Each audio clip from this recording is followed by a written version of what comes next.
नमस्कार, जोहार। द भारत मित्र देख रहे हैं आप और मेरा नाम अभिषेक भारती है। आरती हमारे साथ है, चित्रंजन हमारे साथ है और हम आपको सबसे पहले एक सोशल मीडिया पोस्ट दिखाना चाहते हैं। मैं आपको पढ़ के भी बता देता हूं। आईआरएस है निशा उरांव। निशा उरांव का ये पोस्ट है जो चर्चा का विषय बना हुआ है और निशा उरांव लिखती हैं कि पहचान पर कब्जा, आदिवासी धर्म और इतिहास पर कब्जा, जमीन पर कब्जा दिखता है लेकिन पहचान पर कब्जा आसानी से नहीं दिखता है। हाल में खूंटी जिला में पत्थल गाड़ी रीति रिवाज में धर्मांतरित आदिवासी द्वारा बदलाव किया गया है। यह काम एक गैर पारंपरिक संयुक्त पड़ाव द्वारा किया गया है। इस पारंपरिक धार्मिक विधि को अधूरा छोड़कर पादरियों द्वारा शुद्धिकरण कराया गया। यह आदिवासी धार्मिक रीति रिवाज में हस्तक्षेप है। पत्थलगड़ी को समझें। पत्थलगड़ी जन्म, मृत्यु इत्यादि पर की जाने वाली धार्मिक संस्कृति परंपरा है। मृत्यु के बाद यह मृतक के याद में की जाती है, जिसमें उसके जीवन की कहानी लिखी जाती है। इसका कीली यानी गोत्र पढ़ा द्वारा आयोजन कराया जाता है, जिसमें पाहन पूजा करते हैं। इसके आगे वो लिखती हैं, पाहन सिंगबोंगा और पुरखों से प्रार्थना करता है। यह पूरी तरह से आदिवासी धर्म का संस्कार है। अब पहचान पर कब्जा कैसे हो रहा है ये भी वो बताती हैं। वो लिखती हैं कि कुछ धर्मांतरित आदिवासी द्वारा पत्थलगड़ी पर क्रॉस के चिन्ह को जोड़ा गया, पादरियों को शामिल किया गया, पारंपरिक पूजा को बदलकर नई धार्मिक प्रक्रिया में ढालने का प्रयास किया गया। इसके अलावा वो लिखती हैं कि संविधान के अनुच्छेद 25 और पेशा कानून की धारा 4 के तहत आदिवासी को सरना धर्म संरक्षण का अधिकार है। अतः यह घटना आदिवासी के मूल धार्मिक अधिकार पर हस्तक्षेप है। यह धीरे धीरे केवल परंपरा में बदलाव नहीं बल्कि आदिवासी की मूल पहचान पर कब्जा है। यह उनकी इतिहास और सांस्कृतिक अस्तित्व पर कब्जा है। अगर ऐसा चलता रहा तो आदिवासी का पारंपरिक धरोहर हमेशा के लिए खत्म हो जाएगी। पत्थलगड़ी जैसे पवित्र परंपरा को उसके मूल स्वरूप में सुरक्षित रखना आदिवासी अस्मिता और स्वाभिमान की रक्षा के लिए अनिवार्य है। जागो आदिवासी जागो, जय धर्म। और इसके अलावा वो पत्थलगड़ी की एक तस्वीर शेयर करती हैं जिसमें लिखा गया है, झारखंड घूम एवं एन.ई. होरो की 100 वर्षीय पत्थलगड़ी 2026। अब ऊपर देखिए, एक कछुआ है, एक नगाड़ा है और साथ में एक क्रॉस है। नीरल एन.एम. होरो यानी एन.ई. होरो जो झारखंड आंदोलनकारी है, संभवतः ये उन्हीं की है। जन्म 31 मार्च 1925, स्थान गोविंदपुर कर्रा खूंटी। माता पिता सुलामित और अब्राहम होरो और पत्नी लिलियन एलिस और सेवा कार्य। इसके अलावा सारे सेवा कार्यों के बारे में उनके किया गया कि वो शिक्षक थे गोसनर हाई स्कूल रांची 1948-49 और बाद में वार्ड निरीक्षक आपूर्ति विभाग को ऑपरेटिव सोसाइटी 1950 से 53 और इस तरीके की सारी चीजें जो है वो इसमें लिखी गई हैं। अब इसको लेकर के निशा उरांव जो है वो सवाल उठा रही कि ये जो क्रॉस है यहाँ पर, तो ये क्रॉस जो है ये एक्चुअली जो धार्मिक जो स्वतंत्रता है या जो धार्मिक जो पहचान है उस पहचान को एक नुकसान पहुंचाने की जो है वो कोशिश है। अब निशा उरांव ने यहाँ से एक नई बहस छेड़ दी है। पत्थलगड़ी नो डाउट हम लोग जानते हैं कि ये एक परंपरा है, किसी के जीने पर किसी के मरने पर पत्थलगड़ी की जाती है। ये सरना परंपरा बेसिकली ये जो है ये मुंडा और उरांव में ज्यादा देखी जाती है ये पत्थलगड़ी परंपरा। आप खूंटी चले जाइएगा तो खूंटी में अच्छी खासी जो मुंडा जनसंख्या जिन गाँव में है उन गाँवों में आपको पत्थलगड़ी देखने को मिलती है। लेकिन अब इसमें निशा उरांव की तरफ से ये कहा जा रहा है कि चर्च का दखल हो रहा है, पादरियों से शुद्धिकरण करवाया जा रहा है और पत्थलगड़ी में कभी भी जो क्रॉस है उस क्रॉस कभी नहीं होता था, लेकिन अब यहाँ पर क्रॉस को इसमें जगह दी जा रही है। देखिए, इसको सबसे पहले तो ये समझना चाहिए कि जो शेड्यूल्ड राज्य हैं, जहाँ पर खासकर पेशा कानून हैं लागू, वहाँ पर जो आदिवासी का रहन सहन, जो परंपराएं, उनकी जो रूढ़िवादिता है, पेशा इसलिए तो लाया गया ना ताकि उनकी जो रूढ़िवादिता है, जो परंपराएं हैं, जो उनकी धार्मिक और सांस्कृतिक पहचान है, उसे बचाया जा सके। स्वशासन देने का मतलब ही यही था कि उनकी इन सारी चीजों को अच्छे से संरक्षित किया जा सके। लेकिन अब ये जो पत्थलगड़ी आप देख रहे हैं जिसमें नगाड़ा है, साथ ही आदि कछुआ है और अब क्रॉस है। तो ये जो पोस्ट आपने देखा, मैं उसके बाद आपको उन्हीं निशा उरांव का ही एक और पोस्ट ठीक उसके पहले उन्होंने इस पर लिखा था कि कैसे धार्मिक जो परंपराएं हैं, अगर धार्मिक मान्यताएं, जैसे ही आप धर्मांतरण करते हैं तो आपकी पहचान कैसे बदल जाती है वो चीजें बताती हैं। और जैसे ही आप धार्मिक मान्यताएं बदलते हैं, आपकी पहचान बदलती है, तो फिर आप आदिवासी कैसे रह जाते हैं, ये उनका तर्क है। और इसलिए वो हमेशा से कहती आई हैं कि सरना और सनातन एक है, क्योंकि दोनों की परंपराएं, दोनों की सांस्कृतिक मान्यताएं बहुत हद तक मिलती जुलती हैं। अब जो उनका पिछला पोस्ट था ठीक उसके पहले, कुछ घंटों पहले ही उन्होंने ये लिखा था कि धर्मांतरण होने से आदिवासियों के रीति रिवाज में बदलाव आता है। और उन्होंने छत्तीसगढ़ हाईकोर्ट का हवाला भी दिया है। वो ये लिखती हैं कि छत्तीसगढ़ उच्च न्यायालय ने स्पष्ट किया है कि अनुच्छेद 25 के तहत किसी भी समुदाय को धर्म प्रचार की आजादी तो है, लेकिन उनको धर्मांतरण करने की आजादी नहीं है। आप प्रचार प्रसार कर सकते हैं, लेकिन आप धर्मांतरण नहीं कर सकते। और इसी में कड़ी टिप्पणी की है कोर्ट ने कि अक्सर शिक्षा और स्वास्थ्य का लाभ देकर धर्मांतरण किया जा रहा है, जो बिल्कुल उचित नहीं है। और भी बहुत सारी बातें हैं, उनमें एक ये भी है, उन्होंने लिखा है कि आदिवासी पारंपरिक व्यवस्था के ग्राम प्रधान, पाहन और जो सामाजिक और धार्मिक जिम्मेदारी दोनों होती है उनकी, इसलिए धर्मांतरण के बाद व्यक्ति को ये पद स्वतः छोड़ देना चाहिए, क्योंकि वह धार्मिक जिम्मेदारी नहीं निभा पाता। तो ये सीधे सीधे इशारा था कि पाहन जो होते हैं, जो आदिवासियों के पुजारी, जो हिंदुओं में पुजारी होते हैं, पास्टर होते हैं, ईसाइयों में पादरी होते हैं, तो जब अगर आप धर्मांतरण कर लेते हैं तो वो पादरी हो जाते हैं। तो फिर वो धर्म, जो धार्मिक परंपराएं चली आ रही हैं आदिवासियों की, वो सारी तो वहीं पे खत्म हो गई। उन चीजों को तो वो अपने कस्टम में फॉलो नहीं कर रहे, तो फिर आप कैसे हो सकते हैं आदिवासी, ये उन्होंने बखान किया है। लेकिन आज तक आपने नहीं देखा होगा कि पत्थलगढ़ी में कहीं भी क्रॉस का निशान लगाया गया। इससे आप ये समझिए, एक तो ये कि बेदखली कितनी हो रही है आदिवासियों की जो पहचान है, इसलिए कहा जा रहा है ना कि आदिवासियों के अस्तित्व में सेंध लगाई जा रही है। एक तो आदिवासियों के अस्तित्व में ये जो धर्मांतरण है वो कितना बड़ा खतरा है। दूसरी चीज ये कि पत्थलगढ़ी सिर्फ और सिर्फ इसी का द्योतक है, इसी का मानक है कि गांव के बाहर ठीक अगर पत्थलगढ़ी लगा दी गई है, उसमें आपको उस गांव की, उस पंचायत के स्वशासन की पूरी जानकारी होती है, उनका अपना संविधान होता है, वो उनका रहन सहन, खान पान, जीवन मृत्यु सब कुछ उनके हिसाब से होगा। यही पत्थलगढ़ी का होता है मान, यही पत्थलगढ़ी पहचान होती है। लेकिन अगर आप उस पत्थलगढ़ी में, और ये पत्थलगढ़ी किसी और धर्म के लिए नहीं है, ये सिर्फ और सिर्फ सरना और आदिवासियों के लिए ही है, जो सदियों से चले आ रहे हैं, जिनको इंडिजिनस कहते हैं। और खासकर आपको ये सब जगह नहीं मिलेगा, जैसे भारती ने कहा कि उरांव और मुंडा खासकर उनको वो ये कस्टम फॉलो करते हैं। आपको ऐसे इलाकों में, जैसे आप सिमडेगा के कुछ इलाकों में चले जाएंगे मिलेगा, खूंटी में आपको बहुत ज्यादा मिलेगा। ये वैसे इलाके हैं जहां पर आपको पत्थलगढ़ी हर अगले पंचायत में देखने को मिलेंगे। लेकिन अगर आप उसमें अब क्रॉस का निशान लगा दे रहे हैं, तो ये ईसाई कब आ गए, कब वो स्वशासन के लिए अधिकृत हो गए, कब उनको ये आजादी दे दी गई कि आप धर्मांतरण करके भी आप उन रूढ़िवादी परंपराओं को आप ढो रहे हैं, और आपको ये ढोना है, और आप इसके लिए वहां पर आप रह सकते हैं, आपको ये आजादी है। इसी चीज पर सवाल उन्होंने उठाया है कि धर्मांतरण के बाद जो है आप उनके धार्मिक पहचान पर खतरा बन रहे हैं। तो इसलिए ये जो है ना, एक सिर्फ खतरे की घंटी है। ये जो पत्थलगढ़ी का जो उन्होंने पोस्ट किया है, ये सिर्फ और सिर्फ एक आहट है कि आने वाले दिनों में सिर्फ ये पत्थलगढ़ी पे क्रॉस नहीं रहेगा। जितनी भी इनके जो आदिवासियों का अस्तित्व है, उनकी पहचान सिर्फ धार्मिक पहचान की बात नहीं है। ये धार्मिक पहचान पर कब्जा नहीं है, ये उनके सांस्कृतिक पहचान पर भी कब्जा है, ये उनके पूरे अस्तित्व पर कब्जा है। और अगर अब भी लोग नहीं जागे, सरकार नहीं जागी, और इसके खिलाफ अगर कोई ठोस कानून नहीं बनाया गया, तो हम बहुत पछताने वाले हैं। हम सच में खोने वाले हैं उन परंपराओं को जो सदियों से ये आदिवासी ढोते आ रहे हैं और पीढ़ी दर पीढ़ी इसे दे रहे हैं। चितरंजन, निशा उरांव जब ये बोलती है पत्थलगढ़ी को लेकर के, और उनकी आपत्ति उस क्रॉस चिन्ह से कि भाई वो पहचान जो है वो पहचान पर खतरा है, यही सोच क्या निशा उरांव की तब भी होती उस क्रॉस की जगह अगर वहां महादेव बने होते या राम जी बने होते या कृष्ण जी बने होते?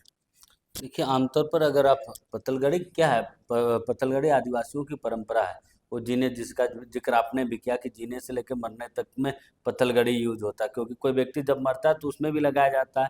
जैसे आरती ने कहा कि गांव के बाहर भी उसमें गांव के रूल रेगुलेशन होते थे, पूरा सीमांकन होता था कि हमारा गांव का क्षेत्रफल कितने दूर तक है। दूसरा चीज सिर्फ उतना ही नहीं, पूरा बायोग्राफी जो है उस पतलगड़ी में पूरा दर्शाया हुआ रहता था। और उस गांव के पहान कौन है, पहान का सब होता चीज था। दिखाया जाता बिल्कुल, वहाँ के उस गांव का, अगर आदिवासी गांव में या फिर समाज में सर्वे सर्वा कौन होते हैं, तो वहाँ के सर्वे सर्वा होते हैं पहान, क्योंकि उन्हीं की पद्धति से, उन्हीं के हिसाब से वहाँ का तौर तरीका तय होता है। और वो उसी को वो थोपते हैं, जो रूढ़िवादी है, जो वर्षों से पीढ़ी दर पीढ़ी चलती आ रही है। और उसी की लड़ाई लगातार निशा उरांव लड़ रही है, लगातार इन सारी चीजों को उठाते हुए आ रही है। और यही कारण है कि खूंटी, क्योंकि रांची से सटा इलाका खूंटी, और खूंटी में धर्मांतरण जो है, आदिवासियों का धर्मांतरण क्रिश्चियन पे बहुसंख्यक आबादी में ये हुई है, इसको आप नकार नहीं सकते। लेकिन देखिए, अब राजधानी रांची से जब नामकुम की तरफ जाइएगा, तो देखिए जो कब्र होते हैं, क्योंकि आदिवासियों में भी बहुत लोग जलाते हैं, आदिवासियों में भी बहुत लोग जलाते हैं, बहुत लोग समाधि देते हैं, यानी कि उनको मिट्टी देते हैं। ये दोनों दोनों प्रक्रिया है। और बहुत बहुत लोग दोनों चीज करते हैं, बहुत लोग दोनों चीज करते हैं। जो अस्थि बचता उसको वो बसगाड़ी और इस सब में उसको गाड़ते भी हैं। तो दोनों चीजें हैं। अब देखिएगा, लेकिन जब नामकुम जैसे क्षेत्र में आप जब जाएंगे, तो वहाँ आप देखेंगे कि किसी को जलाया नहीं जाता सारे को, तो और उनका जहाँ पे मिट्टी उनको दिया गया है, कब्र बनाया गया है, वहाँ पे आप देखेंगे उनका पूरा नाम, हिस्ट्री, हाँ, हिस्ट्री पूरा उनका लिखा हुआ रहेगा। जब उस नाम को आप देखेंगे, तो जो मृत्यु जिसकी हुई है उसका नाम पीटर ग्लेडसन या इस तरह का कुछ भी नाम रहेगा, लेकिन पिताजी का जब नाम आप पढ़ेंगे तो शंकर महादेव, ये सब नाम आपको दिखेंगे। तो क्या है, यानी पिता का नाम शंकर है। और आप यही नहीं, जैसे आप कालीचरण मुंडा जो खूंटी के सांसद है, नाम कालीचरण है, ऐसे नाम आपको दिखेंगे। लेकिन वर्तमान में तो वैसे नाम आपको नहीं दिखेंगे। वर्तमान पीढ़ी में जो कन्वर्टेड क्रिश्चियन, वो ऐसे नाम नहीं दिखेंगे। लेकिन आदिवासियों में अब भी जो है, जो आदिवासी ट्राइबल रीति रिवाज को फॉलो करते हैं, उसमें ये नाम आपको दिखेंगे, दिन के हिसाब से नाम दिखेंगे। हिंदुओं के जो देवी देवता हैं, उनके नाम पे भी वो नाम, अपना नाम रखते हैं। लेकिन वर्तमान में अब क्या है कि जो कन्वर्टेड हो गए या फिर जिनकी रुचि उस धर्म में हो गई है, वो पीटर ग्लेडसन इस तरह के नाम हमेशा वो रखेंगे। और इसकी लड़ाई लगातार, क्योंकि कहा जा रहा है कि जो हमारी जो संस्कृति है, हमारी जो पहचान है, जो हमारी रूढ़िवादिता है, उस पर कब्जा करने की कोशिश एक विशेष धर्म जो है लगातार कर रही है। उसी की लड़ाई लगातार, क्योंकि हाल के दिनों में आपने देखा होगा कि निशा उरांव जो पहान जो है, उनके साथ वो लगातार मिल रहे हैं, उनसे वो बातचीत कर रही है। और बहुत जल्द आपको देखने को मिलेगा इन सारे मामलों पर कोई तो ऐसा ट्राइबल समाज आएगा, आदिवासी समाज आएगा, जो इन सारी चीजों को लेकर, जो अभी एससी को लेकर जो सुप्रीम कोर्ट का वर्डिक्ट आया है, उसको हवाला देते हुए आप देखेंगे कि एसटी समाज से भी लोग जाएंगे कि हमारा जो अधिकार है उस पर कब्जा किया जा रहा है। सिर्फ सरकार के तरफ से जो अधिकार मिल रहा है उस पर तो कब्जा, और सांस्कृतिक अधिकारों पर भी कब्जा किया जा रहा है। उसी की तस्वीर है कि कैसे किसी की संस्कृति पर आप कब्जा करते हैं। देखिए, इससे पहले जब भी पतलगड़ी होता तो उसमें आप किसी तरह का कोई मार्क, कोई चिन्ह आप नहीं देखेंगे। वहाँ सामान्य सा उसका पूरा एड्रेस, पूरा उसकी बायोग्राफी वहाँ लिखी जाती थी। लेकिन ये हाल के दिनों में आप देखेंगे कि कछुआ ये सब तो होता था, क्योंकि गोत्रकार वो काटने के लिए, किसी का ग्रह नक्षत्र है तो उसको काटने के लिए सब दर्शाया जाता है। लेकिन आप क्रॉस या इस तरीके का, जैसे आपने कहा कि अगर ओम रहता तो देखिए बहुत ऐसे ट्राइबल हैं जो मानते हैं कि हम शंकर की पूजा करते हैं, बजरंगबली का पूजा करते हैं, तो वो हम लिखेंगे। लेकिन कोई ऐसा ट्राइबल आपको नहीं मिलेगा जो क्रिश्चियन होगा। क्रिश्चियन है तो उसका धर्म ही अलग है, फिर ट्राइबल कहाँ है? क्रिश्चियन फिर ट्राइबल कहाँ है? नहीं, यहाँ पर यही सवाल यहाँ पर है। जैसे ग्लैडसन डुंगडुंग जैसे कुछ लोग हैं, चूंकि वो लोग काफी पढ़े लिखे हैं, तो उन लोगों का पॉइंट यही है। ठीक है, ये बात तो एकदम सही है कि अंग्रेज आए तो वो अपने साथ क्रिश्चियनिटी लेके आए। उसके बाद जिनको भी, चूंकि उससे पहले मुगल है, तो मुगलों की पहुंच हमेशा, मुगलों का मकसद लूट था। वो लूट के साथ वो धर्मांतरण करते थे, लेकिन उनकी पहुंच जंगलों में बसे आदिवासियों तक नहीं थी। बेसिक उनका मकसद ये था कि जिनके पास सोने हैं, चांदी है, जिनके पास बहुत पैसा है, जो राज कर रहे हैं, उनको टारगेट करना। उनके लिए टारगेट वो था। वो मराठाओं से लड़ते थे, वो दिल्ली में जो सल्तनत है उस पर कब्जा करना चाहते थे। ठीक है, झारखंड में मुगल सल्तनत नहीं है, बहुत मजबूत नहीं रही। झारखंड में पहुंचे लेकिन बहुत मजबूत नहीं रही। तो ऐसी स्थिति में मुगलों के बाद जब अंग्रेज आए, तो अंग्रेजों ने कोशिश की कि भाई यहाँ पर जो संस्कृति, उस संस्कृति को तोड़ना है, तो वो अपने साथ क्रिश्चियनिटी लेके आए। क्रिश्चियनिटी यहाँ रह गई, जिनको सही लगा उन्होंने क्रिश्चियनिटी पर जो है वो एक्सेप्ट कर लिया। मैटर यहाँ नहीं, मैटर ये है कि अंग्रेजों से पहले यही चीज तो सनातन भी कर रहा था। अंग्रेजों से पहले यही चीज तो, चूंकि अब जो आदिवासी को क्या चीज परिभाषित करती है, ये एक बहुत बड़ा सवाल है। तो आदिवासी को परिभाषित करती है उसके रहन सहन का तरीका।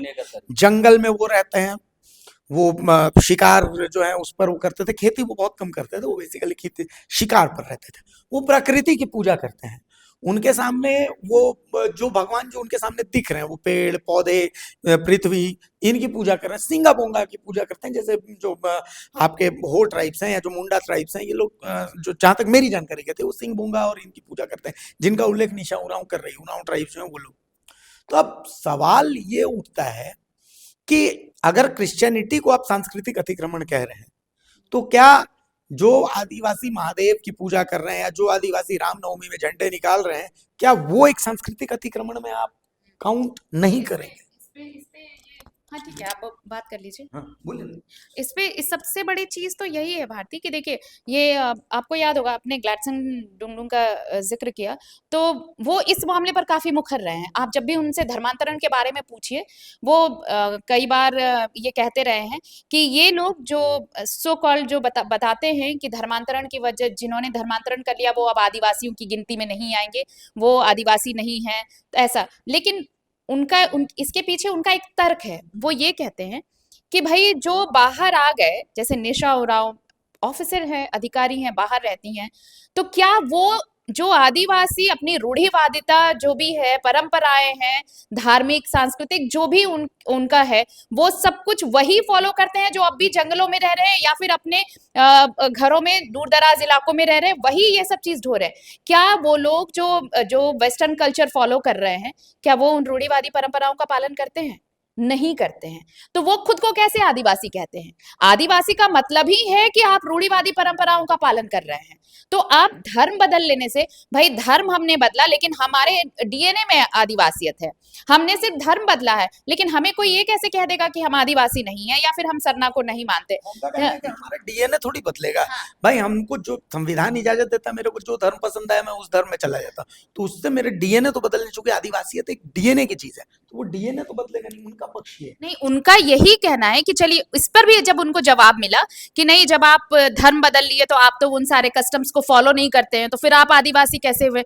तो यहीं पर तर्क वो ये देते हैं कि जो इतने शहरों में रह के जो बड़ी बड़ी बातें कर रहे हैं आदिवासियों को लेकर, वो आदिवासी कल्चर को कितना फॉलो करते हैं? क्या वो पाहन से पूजा करवाते हैं? क्या वो उन सारी चीजों को, जो बलि प्रथा है, चाहे जो मड़ई है वहां पूजा करना, क्या ये सारी चीजें वो संभालते हैं? नहीं संभालते हैं।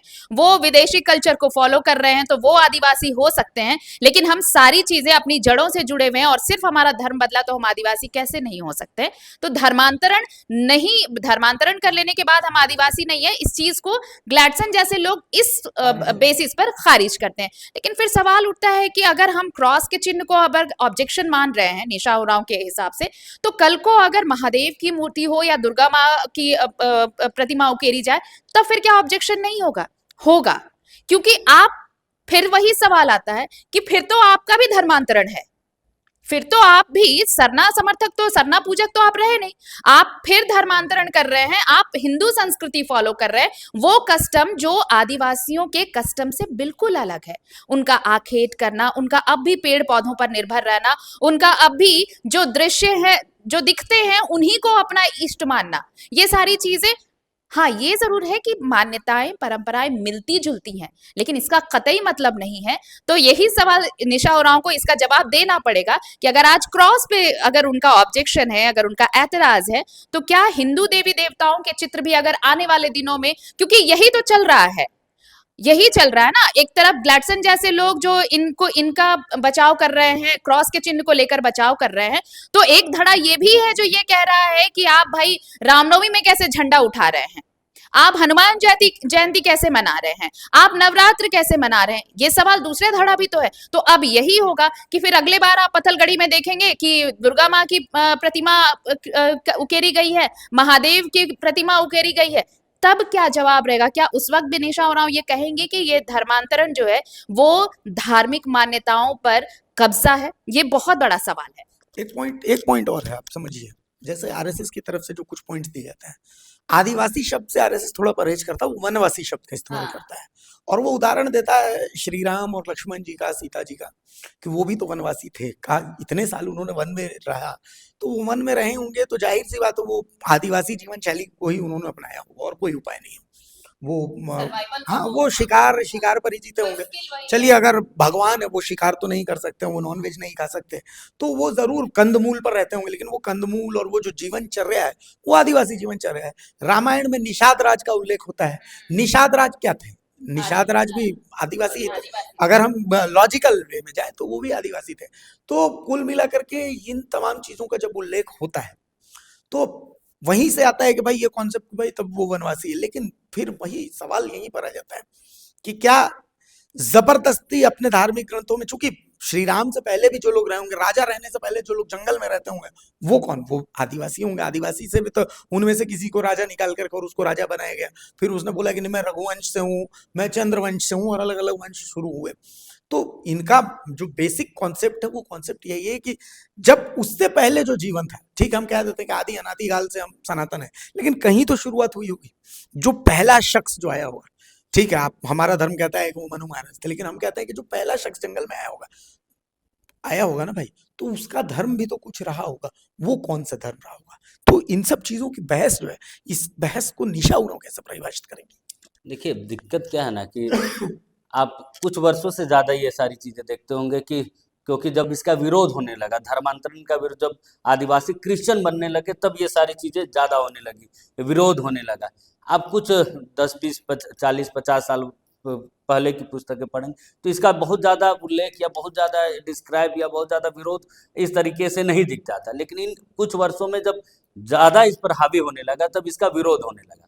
अब देखिए, दिक्कत क्या है कि कुछ लोग परिभाषित करते हैं कि आदिवासी का मतलब कि वो उसके कपड़े से उनको तौलते हैं, उनके रहन सहन से तौलते हैं। देखिए, रूढ़िवादी का मतलब क्या है? रूढ़िवादी का मतलब है कि जो कल्चर है, जो पूजा पद्धति है, जो रहने और खाने की पद्धति, तो वो बदल सकती है। आपका और हमारा, पहले हमारे पूर्वज धोती पहनते थे, जहाँ हम लोग पैंट शर्ट जींस शर्ट में आ गए, तो वो तो हमारी संस्कृति वो बदल सकती। रूढ़िवादी ने, जैसे पूजा पद्धति है, जैसे हमारे पूर्वजों की पूजा है, वो नहीं बदलेगी। बलि प्रथा वो आ रहा है, कोई आने वाली पीढ़ी बोलेगा नहीं, हम बकरा का बलि नहीं देंगे, तो सांकेतिक रूप से किसी का वो बलि देगा, तो वो बदल सकता है, लेकिन बलि प्रथा रहेगा। बकरे की जगह वो वस्तु बदल सकता है। देखिए, ये सारी चीजें, इसी का विरोध हो रहा है। अब देखिए, आपने सारी चीजों का आपने भी जिक्र किया, लेकिन आप देखेंगे कि गाँव में अब भी रसवा बूढ़ी होता है, जो घर के देवी देवता होते हैं। लेकिन क्या क्रिश्चियन में घर के देवी देवता होते हैं? लेकिन ट्राइबल और हिंदू दोनों दोनों में होते हैं। जब जब इन दोनों को अलग अलग लोग करके देखने लगे, तब जाकर इसका ज्यादा विरोध, ये सारी चीजें होने लगी। और दूसरी बात, गांव में गांव देती होती है, उसका पूजक कोई पंडित नहीं होता है, पहानी पूजा करते गांव देती। और ऐसा नहीं कि गांव देती में जो होते हैं वो सिर्फ और सिर्फ आदिवासी या ट्राइबल ही पूजा करते, बल्कि उस गांव के रहने वाले जितने भी, चाहे वो जनरल हो, ओबीसी हो, किसी भी कास्ट के, वो लोग उनको मानते हैं, और ये मानते हैं कि उस गांव का हमारा देवता, पहला देवता बहुत वही है। बहुत सिंपल सी चीज है, फगुआ काटा जाता है हमारे बिल्कुल, यहाँ, वो फगुआ पाहन ही काटेगा। पहानी काटते वो हैं। कोई पंडित नहीं काटता, वो पाहन ही और काटेगा। हिंदू का त्योहार फगुआ कटने के बाद ही नए साल संवत की शुरुआत होती, तो इसको आप अलग कैसे कर सकते? लेकिन ऐसा कोई भी कल्चर आपको उल्लेख नहीं दिखा। किताबों में जो उल्लेख है, जो संस्कृतियों में जो दिखता है, मैं उसकी बात, मैं अपनी बात नहीं कर रहा, जो संस्कृति में, जो गाँवों में, क्योंकि हम लोग गाँव से, तो गाँव में जो दिखता है कि पहानी करते हैं, अभी भी जैसे दोनों ही जो है किसकी पूजा करते हैं? आप दोनों ही कल्चर में, जो ट्राइबल, जो आदिवासी कल्चर है, जो हिंदू कल्चर है, उसमें किसकी पूजा करते हैं? आप दोनों देखेंगे कि पर्यावरण की ही पूजक करते हैं। पीपल में हिंदू भी देवता देखते हैं, पेड़ों में भगवान आदिवासी भी देखते हैं, पहाड़ों में भी वही है, जल में भी वही स्थिति है। लेकिन आप क्रिश्चियन में जब जाएंगे, तो उनका और आदिवासी का कोई भी मेल आपको किताबों में या फिर उनके कल्चर में आपको नहीं दिखेगा। तो इसमें डिफ्रेंशिएट हो जाता है, जिसके कारण ये दोनों तरफ से जो विरोधाभास जो देखने को मिलती, इसकी सबसे बड़ी वजह यही है कि दोनों में विरोधाभास होता है, कल्चर का मिलान नहीं दिखता है। चलिए, तो ये एक बहुत बड़ा बहस का विषय है और निशा उरांव ने एक नई बहस को जन्म भी दे दिया है। अब इस मामले में प्रतिक्रियाओं का इंतजार है कि भाई जो इस मामले के जानकार हैं, उनकी प्रतिक्रियाएं क्या रहती हैं और वो इसकी काट कैसे करेंगे, इस पर हमारी नजर रहेगी। लेकिन हमारी सीमित बुद्धि से जो हमें लगा वो हमने आपके सामने रखा है। आपको क्या लगता है, आप भी हमें कमेंट्स में जरूर बताइएगा। नमस्कार, जोहार। जोहार।